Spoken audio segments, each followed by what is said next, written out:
Switch Radio Sport. This is Switch.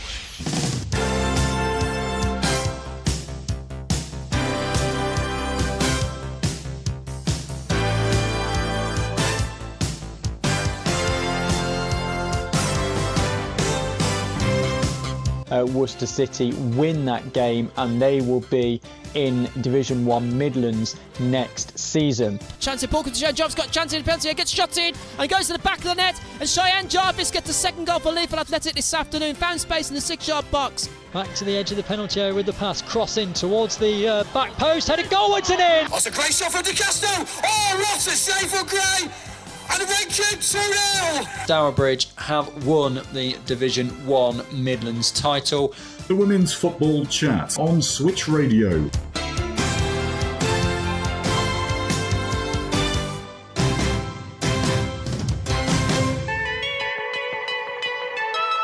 Good evening and welcome along to this week's episode of the Women's Football Chat. My name is Chris Gadsby. I'm here every week bringing you the very latest from the third and fourth tiers of women's football here in England. And it's been a very quiet week in the FAWNL. There has been one game over the course of the weekend to go through. There was meant to be two and one got called off. So one game to go through. It's going to take us ages to go through that. But thankfully, there is a healthy number of midweek games that have been played that we can also go through on this week's show. There is, though, just one piece of news. As you have to let the cat out. One piece of news to go through, and it comes from the ever excellent Tom Garry, who has said that proposals to make radical changes to the Women's FA Cup, we discussed this on the show a few weeks ago, very strong feelings about it, have been put on hold. Yes! The earliest now any revamp could be in force is 27-28. So still a bit early. You'd like it to be kind of 3027 28, but the bracket, the seeding the top four teams, basically after widespread agreement that there needs to be more time to review, plus the plethora of negative responses when it came out, I think that's putting it lightly. 92% on my poll said it was a bad thing. Yeah, nobody really likes it. So it's being put on hold. The FA spokesperson has said, while we continue to review the Adobe Women's FA Cup and the ways it can evolve, we've listened to the feedback. No changes will be implemented for the 26-27 season. We understand how much the competition means to clubs, players and fans across the pyramid, and it's important all parties have enough time to share their views. As a result, we'll be extending the consultation process. Fans had been quick to condemn the idea of seeding teams after the Guardian revealed on the 3rd of February the proposals had been sent to participating clubs. So yeah, it was the show 2 weeks ago that we brought this up. And yeah, it's been, postponed, shall we say, as so much other stuff has been postponed in the FAWNL over the course of the past 7 days. It gives them more time to review it. They might change it in ways that is are more agreeable, and not by change it, I don't mean like make radical changes, but maybe slightly alter the way some of it works. Don't really know, but we'll have to just wait and now see what they come out with the next time they come out with something. Right, let's go through the results from the past 7 days then in the FAWNL and what they mean for the league tables. Spoiler, not a great deal.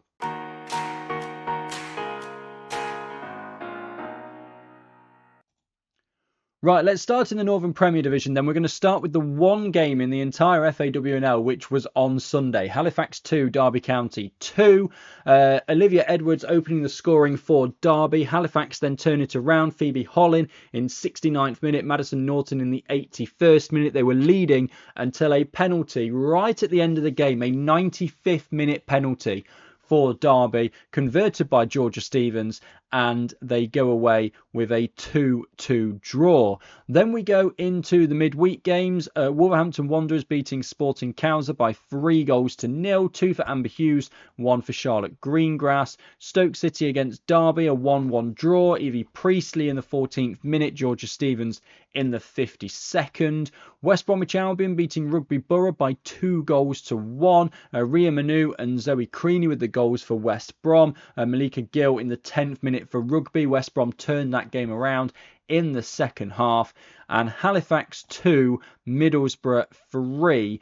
Goals for Halifax in this one: Phoebe Hollin in the 57th minute, Danielle Whittam in the 75th minute. Middlesbrough do not have their stuff up on full time just yet, but that game was only last night, so they are still within their window for putting it up, but it doesn't really help when it comes to recording this show.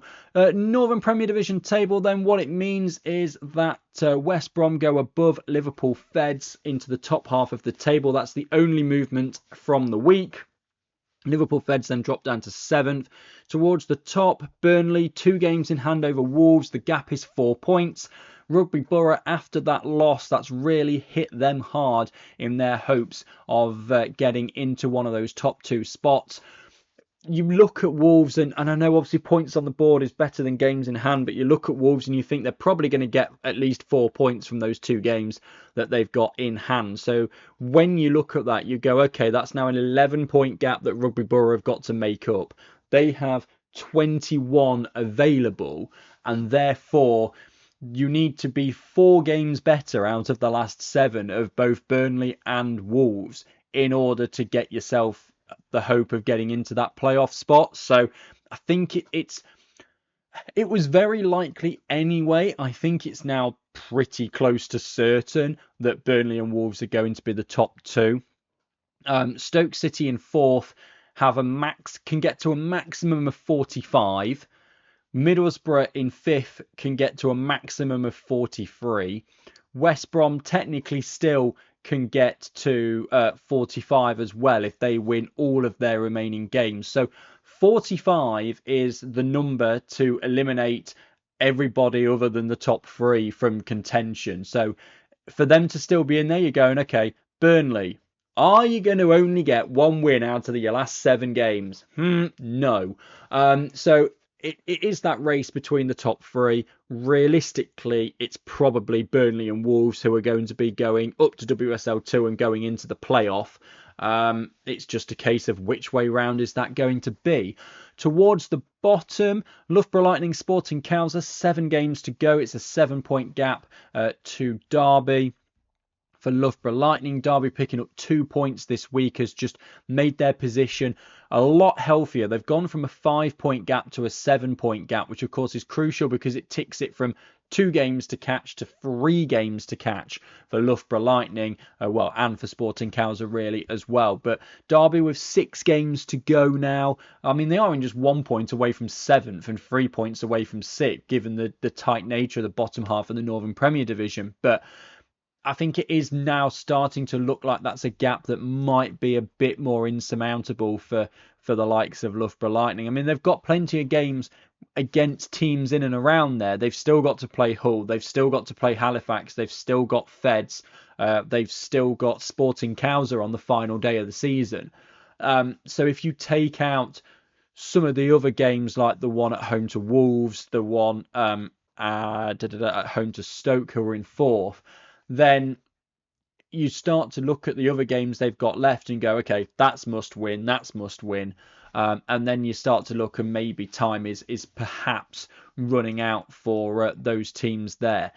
Southern Premier Division, some games called off, but these are all midweek. Plymouth Argyle beating Exeter City by 2-0. Phoebe Hampson and Tiana Taser with the goals for Plymouth. AFC Wimbledon beating Lewis by 2-1. 2 for Ashley Hinks for Wimbledon. Kayla Ginger with the goal for Lewis.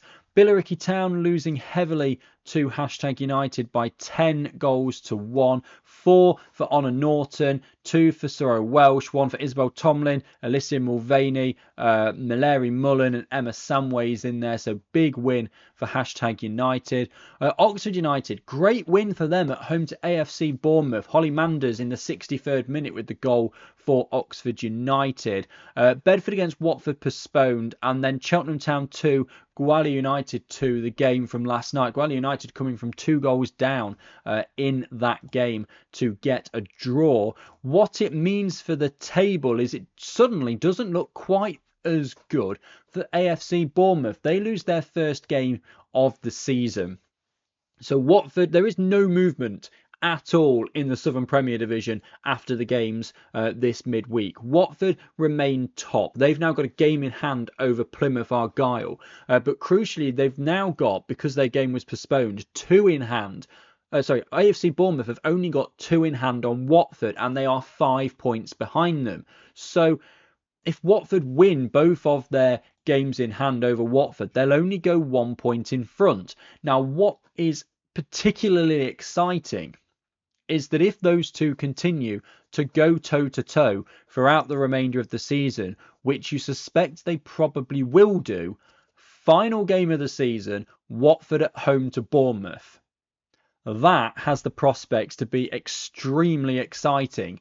If we get to April and those two are still toe-to-toe and it's winner is champion and go up, loser ends up in the playoff. I mean, Plymouth still could have an argument about that. They've only got 6 games to go, though. And they are only 4 points ahead of Bournemouth. So Bournemouth, if they win all their games in hand over Plymouth, could go 5 points ahead of them. Plymouth have Bournemouth still to play. They've got Oxford still to play.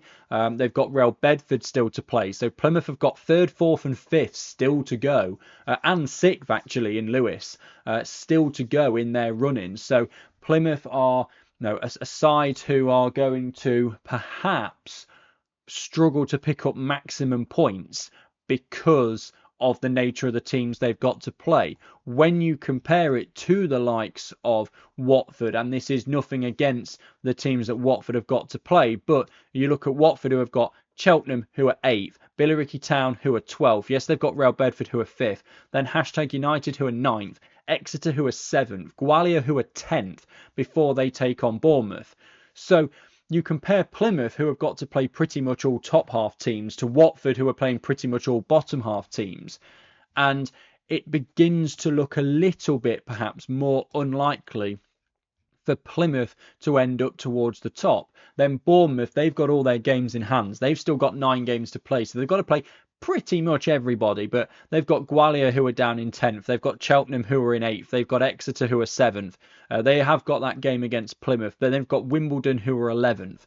Again, Bournemouth have got a lot of games against teams who are down at the bottom, and so have Watford, whereas Plymouth have got teams all in the top half pretty much. And then you go down from that. I mean, Oxford, I think realistically are too far back, particularly with only 6 games to go. Real Bedford have got some games in hand. They're a fair chunk back now as well. They've only got 1 game in hand on Watford, and they're 12 points behind them. So I think realistically, again, you're looking at the top 3. You look at the running that Plymouth have got compared to the other 2, particularly with the other 2 having games in hand as well. You think it's probably more likely Plymouth finish in 3rd, and it's between Watford and Bournemouth. But I will say, if Plymouth do manage to get themselves into one of those top 2 spots and then have a good opportunity at winning the playoff, we saw how well they did against Burnley in the Cup semi-final, then fair play to them with this run-in. That will be a fantastic run-in and result at the end of the season for Plymouth. Let's focus down towards the bottom a bit, because this is where teams have played kind of more 16 games. The teams towards the top obviously have had generally longer cup runs and things like that. So down towards the bottom, Billericay Town, 16 games played, no points. AFC Wimbledon, 15 games played, 14 points. Gwalior United, 16 games played, 16 points with that draw against Cheltenham. So Billericay Town essentially are now 16 points away from safety with 18 available. Now, because of the goal difference as well, realistically, because their goal difference is 81 worse than Gwalior United's in 6 games. You are talking about a 14 goal swing per game. So basically 7-0 wins and losses for Billericay Town to turn that around. Therefore, realistically, it's 17 points. Therefore, Billericay Town have got to go 6 from 6 for the rest of the season in order to survive. They take on Real Bedford away on Sunday, providing, of course, that goes ahead with the weather. Lose that game, and Billericay Town are the first team this season to get relegated. AFC Wimbledon have a game in hand over Gwalior United, so they will perhaps, well, not say fancy themselves, but they will be really looking at that and going, if we can win the game in hand, we get ourselves out of the bottom 2. They also have to play Billericay Town. They've also got a game against Gwalior United coming up in a few weeks, so that's going to be massive for them. And then you look at the run-in for Wimbledon. I mean, they've got Plymouth this weekend, so that's the team in second. They've got to play Bournemouth, so that's the team in third. They don't have to play Watford, which is kind of thankful for them. They do have #United 9th. They do have Exeter City 7th. They do have Cheltenham Town 8th. They say they've got Gwalior United 10th. They've got Billericay 12th. So they've got a lot of the teams in and around them. In fact, they've got 12th, 10th, 9th, 8th, 7th. Okay, they've got all the teams in the bottom half. In their, that's 5 games out of their final 7 are against the teams in and around them. So it's very much in Wimbledon's hands. They are winnable games for AFC Wimbledon. If they win a healthy chunk of those games, I'd say maybe 3 out of the last 7, then they should be okay. I think towards the bottom. But yeah, the days are very numbered for Billericay Town. Gwalior United still very much looking over their shoulders. Into Tier 4 then, Division 1 Midlands. More games to talk about here, although there were a chunk postponed, as was Stourbridge against Peterborough United, which was meant to be the other game taking place at the weekend. Notts County, they beat Lincoln United by 4 goals to 0. Shaniqua Barnes, Emily Brett, Leah Hardy, Grace Jones with the goals for Notts County. Boldmere St Michael's put 3 past Sutton Coldfield Town. Grace Gregory, Janelle Straka and Mia Lawson-Spencer with the goals for Boldmere St Michael's. Peterborough United beating Northampton Town by 3 goals to 0. They were 2-0 up at half-time, were Peterborough United, thanks to Kira Ray and Keir Perkins. Jessica Razoo with the other goal for Peterborough in the second half. Sheffield against Barnsley was postponed. Stourbridge losing to Leaford Athletic by 4 goals to 0. And Worcester City beating Kidderminster Harriers by 2 goals to 0. Midlands table then, the only movement, Notts County up to 7th, Northampton Town dropped down to 8th.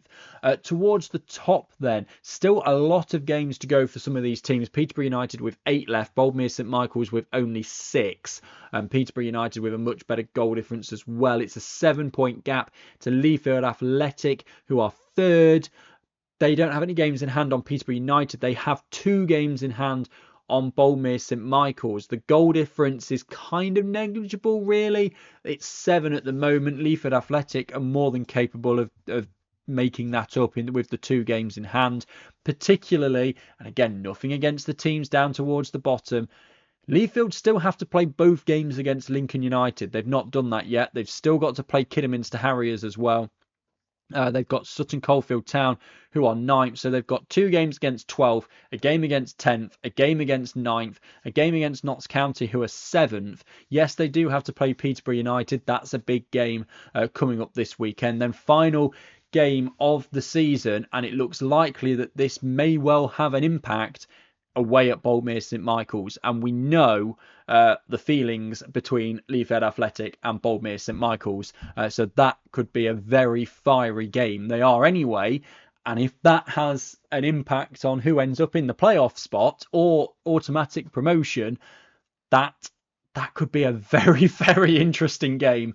But that is a way off yet. I mean, Sheffield have got 4 games in hand on Boldmere St Michael's. Yes, they're 16 back, but if they win all 4 of their games in hand and get themselves to 35, they may have something to say about the conversation as well. So Sheffield with a lot of games to fit in between now and the end of the season. Yes, there's a 10-point gap between them and Leafield Athletic, and I think it is realistically probably going to be between the top three, but Sheffield might be one of those sides that sneaks up there towards the end of the season. Down towards the bottom, Lincoln United 14 points away from safety with 21 available, so they do have the opportunity still, but realistically they need 5 wins from their final 7 games. We've already spoken about the fact they've got Leafield Athletic twice, so if you take those out of it, in all honesty, that's likely. Then you're looking at needing wins in the other 5. Kidderminster at home, Stourbridge, and the other side in the relegation zone. Sutton Coldfield Town in 9th, Worcester City are 6th. The tough one, I think, as well for Lincoln United is going to be that game against Sheffield, who are 5th at the moment.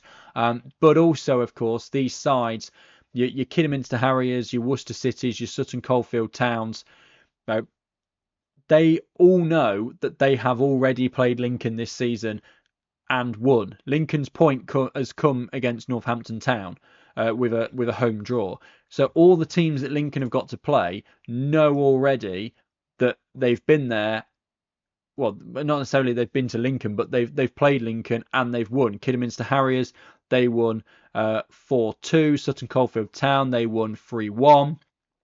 Stourbridge won in the FA Cup by 3-1. In the league, they won by 1-0, and that was away from home. Sutton Coldfield Towns was away from home as well. So the teams will go into the games against Lincoln with the confidence, and it is looking difficult for Lincoln. Stourbridge have got games in hand on all of those above them, but they need to win them both to get themselves out of the relegation zone. Again, they've got to play Peterborough twice because their game was postponed, so that's going to be tough for them. Barnsley Women's are in 4th, Worcester City are in 6th, Northampton at 8th, Boldmere are 2nd, so they've got 2 games against 1st, they've got a game against 2nd, they've got a game against 4th. It looks tough for Stourbridge as well in that run-in, but they will keep fighting right until the end. Division 1 North, not a huge amount to talk about.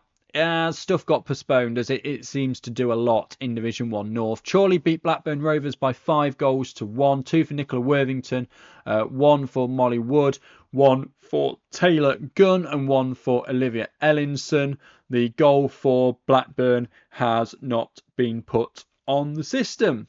York City with a 1-1 draw against Norton and Stockton Ancients. Neve Doody with the goal for York City. Louise Atkinson with the goal for Norton and Stockton Ancients. The win for Chorley puts them up to 7th. Norton and Stockton Ancients drop down to 8th. The interesting point that I want to make in Division 1 North is yet again they've had a lot of games postponed. And we know that we have had a very, very, very wet winter. And it seems to be becoming more of the norm that these games keep getting postponed. We are now only a week away from the end of February, and teams have only just ticked past the halfway point. Leeds 12, Huddersfield 12, Cheadle 12, Norton 13, Chester 13, York 13, Doncaster 13, Wythenshawe 13. They've got 9 or 10 games still to fit in what is now 9 weeks, plus some county cups and the likes of that, plus for Cheadle, plate final, that sort of thing. And it doesn't look as though it's going to get any better in terms of the weather. Year on year, I'm talking now. It kind of feels like this is becoming more of the norm. And you then start to wonder, do we need to maybe front load and back load some leagues? Maybe more like Division 1 North, Northern Premier Division, because of just the pitchers just can't cope with this amount of weather. I mean, I was doing the manager of the month for January, and it's very difficult some places to do manager of the month, because teams just aren't playing games. Let's just look very briefly at Leeds United in the league. 30th of November, 7th of December, 15th of Jan, 8th of Feb. It's like 3 weeks between league games, just because they're trying to get them on. Huddersfield Town, 7th of December to the 18th of Jan. They've still got 10 games to go. It's now been over a month since Huddersfield have had a league game.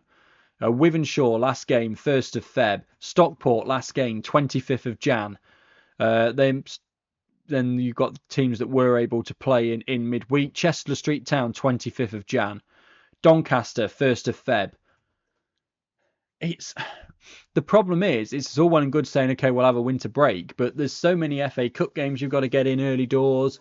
And how long do you last on the winter break? I mean, if you had I know we have one around Christmas, but if you went, okay, we'll have January off, for example, wouldn't really have an impact at the moment in terms of the league tables, because as I've just read out, teams are barely playing in January, but teams still aren't able to play games in February. You can't have a 2-month break, because then you get to March and you go, right, now we've got 8 weeks to play 10 games. Right, you're playing Saturday, or you're playing Sunday, Wednesday every single week to try and fit them all in. It's crazy. So I think there is just this impact coming on the FAWNL and leagues below about the number of games that they can fit in. And I think this is a big counterpoint to the calls that we seem to continually be having, and that I support in principle, on making the leagues bigger, because the pitches at the moment just get too waterlogged. And it's not the team's fault or anything like that, it's just the fact it's been so wet. They are not playing on Premier League pitches, they're playing in sports fields and the rest of it, and it just seems like the 12 teams we have at the minute is a good number, because some teams may well be struggling to fit those in. And the end of the season is on the 26th of April, and it needs to be, because we've got these playoffs booked in. The 26th of April, you're talking 9 weeks away now. You've got the 27th of Feb, 2, 3, 4, 5, 6, 7, 8, 9. 9 weeks. So Huddersfield, Leeds, Cheadle, 10 games to play in 9 weeks, which in itself is okay. But when you consider that there's County Cup in there, which takes some weeks out, when you consider that Cheadle have got the Plate, which takes a weekend out, when you consider that these are probably not the end of the postponements, it then starts to backlog itself very, very quickly. And when you compare that, we finished with Division 1 North now. It's still very tight towards the top. There's 4 points separating the top 5. Blackburn Rovers 10 away from safety after another loss, so they need 4 wins from their final 7. Doncaster very much still in there. But when you compare the games played figures here to the games played figures in, for example, Division 1 South East, and I'll just jump to the table first. Norwich 16, Milton Keynes Dons 16, Chesham 16, then there's 15, 15, 15, 15, 15, 15, 7 teams on 15, 3 on 16. You've got Luton Town, who have played 14. Chatham Town have only played 13. That's not through lack of being able to play games. That's because they are still in the FA Cup on their great FA Cup run. So that's because of their cup run rather than not being able to play games. That's the difference between where we get generally the better weather in the south and the not so good weather in the north. Let's just have a look at the southeast results. I'll jump back very quickly. Norwich City beating AFC Sudbury by 3-1. Holly Kennard, Grace Riglar and Natasha Snelling with the goals for Norwich City. AFC Sudbury's isn't up yet. Cambridge United losing 3-0 to Milton Keynes Dons. Fulham beating Queen's Park Rangers by 1-0. Anna Gray with the only goal of the game in that one. Luton Town 3, Chesham United 0. So good win for Luton Town. And Actonians against London Bees postponed. Those results where I didn't give any details, it's because they're not on full time, not because I'm skipping Southeast out. So the Southeast table then, we've mentioned here about the number of games played. It makes it much easier to kind of have a look at what's left. So Fulham are point clear of Norwich City and with a game in hand. London Bees 11 points back, but they've got a game in hand. Their game against Actonians was postponed. So they've got to a maximum London Bees can get to 50. So Norwich City need 10 points from their last 6, so 4 wins. Fulham 9 points from their, 10 points really to get to 51 from their last 7. You look at Norwich City's running, MK Dons 10th, London Bees 3rd is tough, but Cheshire United 12th, Chatham in 4th, tough, Dulwich Hamlet 9th, and then Cambridge United 8th. So Norwich City 8th, 9th, 10th and 12th. You would imagine, of course nothing is set in stone, you would imagine they would win those games. That would put them to 52, takes London Bees out of it, even though London Bees have got a game against Norwich, and Norwich have also got to play Chatham. Fulham, they're 7 games to go. Chesham, who are 12th, Luton are 7th, Chatham are 4th, AFC Sudbury are 11th, MK Dons are 10th, Luton are 7th. They've got 2 games against Luton before a game against London B. So you look at Fulham and you go Chesham, you go AFC Sudbury, you go MK Dons, you go 2 against Luton. They are probably going to get 10 points from those 5 games, and that puts them out of reach of London Bees as well. Technically, Chatham, they still have 9 games to go. They can get to 52, but I think it's too much for them as well. It'll be Fulham, it'll be Norwich City. They've got very similar run-ins, so unless someone slips up somewhere, it looks likely, particularly with Fulham having the game in hand, they will probably end up top of the table. Like I say, unless they slip up. There's still 7 games to go. I'm speaking like the season's done. Norwich City 2nd. London Bees, great season for them, but they've just fallen, I think, just against 2 very, very good teams. Same with Chatham Town. Queen's Park Rangers, decent season for them. Of course, it's so tight in Division 1 South East in the mid-table. We get down towards the bottom. You look at Cheshire United. They have 18 points left to play for. They are 11 away from safety, but with the goal difference, it's realistically more like 12. And then you see the games they've got. They've got Fulham, they've got Norwich, they've got Chatham. That's 3 of the top 4. And then you look at it and you go, that's probably already taken them out of contention of being safe. AFC Sudbury, they are 9 points away from safety with 7 games to go. So they need to win at least 3. They've got Fulham, but then you look at the other games from AFC Sudbury. Queen's Park Rangers are 5th, yes, but there's Milton Keynes Dons who are 10th. There's Dulwich Hamlet who are 9th. There's Luton Town who are 7th. There are games in there that AFC Sudbury will look at and think they have a chance of winning. That does, of course, also go on the proviso that MK Dons, Dulwich Hamlet, Cambridge United and the like don't pick up any more points this season, which is also probably unlikely. So Division 1 South East really taking shape.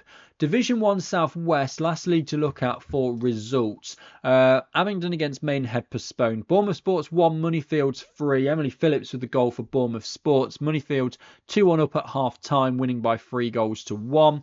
Swindon Town beating Bristol Rovers 3-1. Sarah King, Libby Davis, Annabelle Colston for Swindon Town.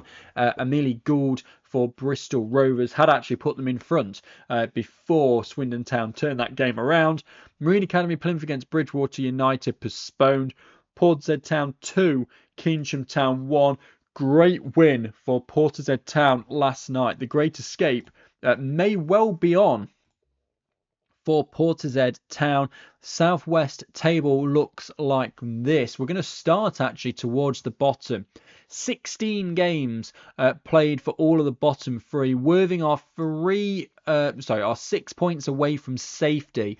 With the goal difference, you look at it, you go, is it 7? Could well be 7. But then Worthing, yes, okay, they've got games against Moneyfields and Swindon Town to come. Then you look at it and you go, Marine Academy Plymouth are 9th. Keynsham are 10th. And then Bridgewater are 4th.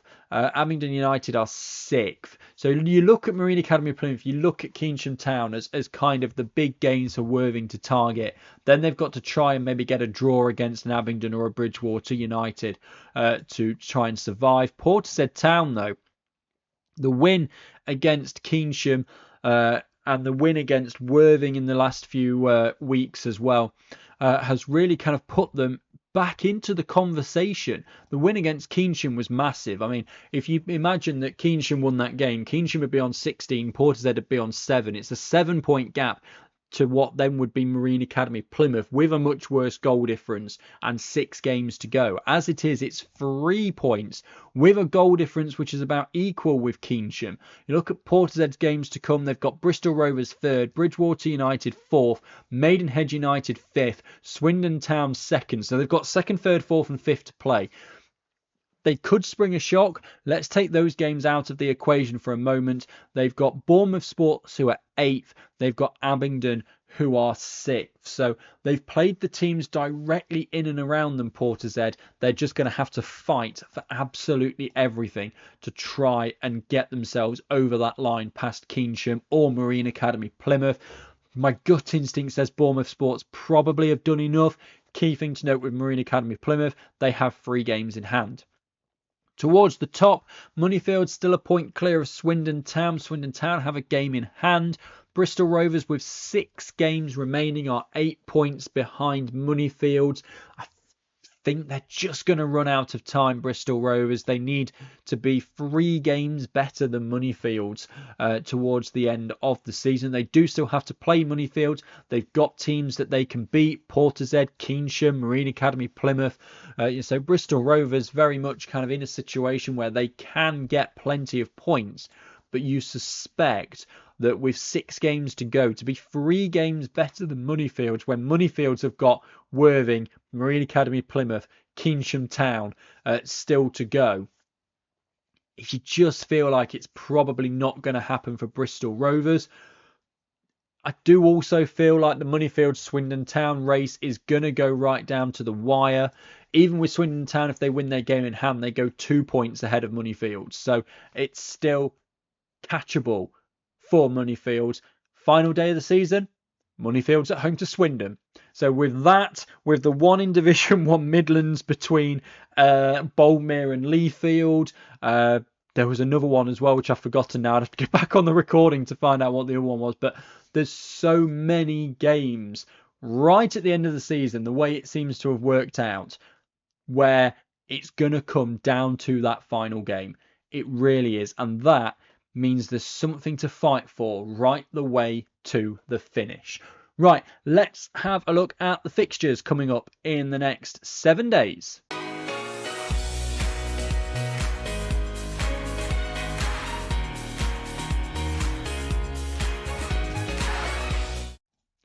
Northern Premier Division then. We'll start with the 7 games to talk about here. Burnley against West Bromwich Albion.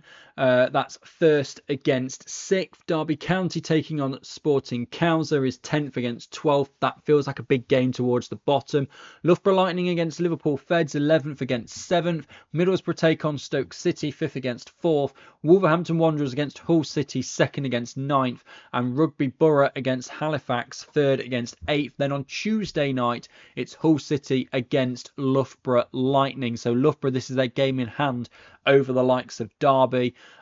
So it could be a really important week for Loughborough. If they lose both of their games, I mean, Derby have got a great opportunity to beat Sporting Cowser this weekend. Hull, you would expect, will lose to Wolves, but then if Hull beat Loughborough Lightning, that's then 2 teams that have got themselves 10 points clear of Loughborough, and Loughborough only have 5 games to go. And then you're looking at Halifax being the team that realistically is the only one that Loughborough Lightning will have a chance of catching. Southern Premier Division, just 5 games in the south. AFC Wimbledon against Plymouth Argyle, 11th against 2nd. Lewis against Exeter City, 6th against 7th. Real Bedford against Billericay Town, 5th against 12th. Watford take on Cheltenham Town, 1st against 8th. And AFC Bournemouth against Gwalior United, 3rd against 10th. So you've got 11th, 2nd, top v bottom. Lewis Exeter are a very much mid-table game. Real Bedford, Billericay Town. Of course, Real Bedford, if they win, will relegate Billericay. Watford against Cheltenham, 1st against 8th. Again, top half, bottom half. Bournemouth against Gwalior, top half, bottom half. So not really anticipating too many shocks in the Southern Premier Division. Division 1 Midlands, there's just 5 games. Barnsley Women's against Stourbridge, that's 4th against 11th. Lincoln United against Kidderminster Harriers, 12th against 10th. That's a really big game. Northampton Town, Sutton Coldfield Town, 8th against 9th. Worcester City against Notts County, 6th against 7th. Leaford Athletic against Peterborough United, 3rd against 1st. So could be a day of big movements in Division 1 Midlands because so many teams right next to each other are taking each other on. Division 1 North, this is 6 games. Chester Street Town against Blackburn Rovers is 9th against 12th. Chorley against Doncaster Rovers Bells, 7th against 11th. Leeds United against Huddersfield Town, 2nd against 3rd. Really big gain towards the top, that one. Norton and Stockton Ancients, 8th against Cheadletown Stingers in 5th. Stockport County against Durham Sestra, 4th against 6th. And Wythenshawe against York City, 1st against 10th. So with 2nd playing 3rd, it's a great chance for Wythenshawe to add some more points to their tally and maybe increase that gap because, of course, Leeds and Huddersfield can't both win this weekend. So, and with Stockport playing Durham Sestra, that's 4th against 6th. Some close games in that one as well. Blackburn Rovers, this is a game against Chester Street Town you feel they really do have to win. Division 1 South East, 5 games here. AFC Sudbury against Luton Town, 11th against 7th.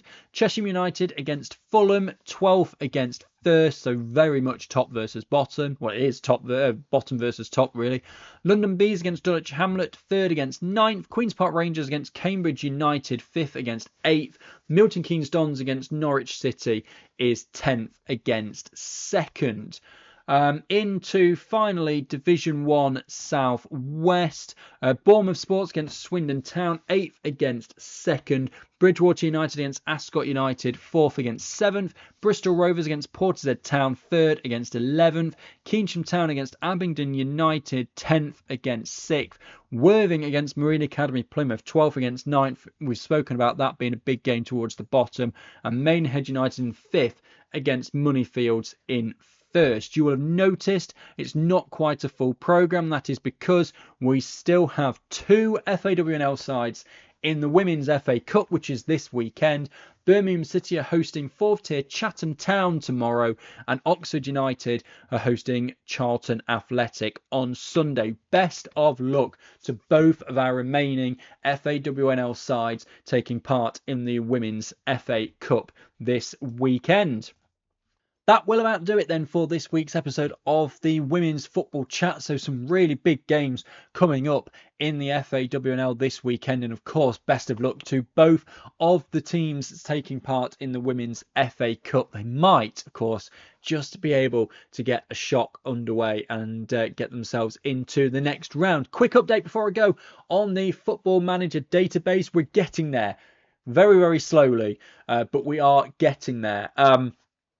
Every single team is now in the system. All the leagues have now been done. There is a bit of a sticking point. The problem we've got at the moment is that obviously this is a computer program that I'm kind of coding here, and that therefore makes it quite binary. Something either happens or it doesn't, and this happens and that happens. And whereas obviously in the pyramid you go, oh well, this team's got promoted but actually don't want to get promoted, don't feel like they can, so they're staying. And then this, and you know, oh well, now we're going to realign the divisions. The sticking point at the moment is between tiers 8 and 9 in the Thames Valley region, because they've got 3 leagues in tier 9 trying to go into 2 leagues in tier 8, and because it's very much the system wants to have like a 1 team down, 1 team up kind of scenario. trying to make it so that 3 goes into 2, and it just becomes a little bit awkward. So still working on that. The county cups are easy. I've done one. They're straightforward, and then it's just doing all the tier 7 and below little cup competitions. So trying my best. Work's been crazy. This is the first. So last night was the first night in a week I got home before 8 p.m. and 2 of those involved getting home after midnight. So it's been a mad week, but I'm still working on it. I'm still trying to get it out for you as best I can. So that will be coming. It will come at some point this season. Promise.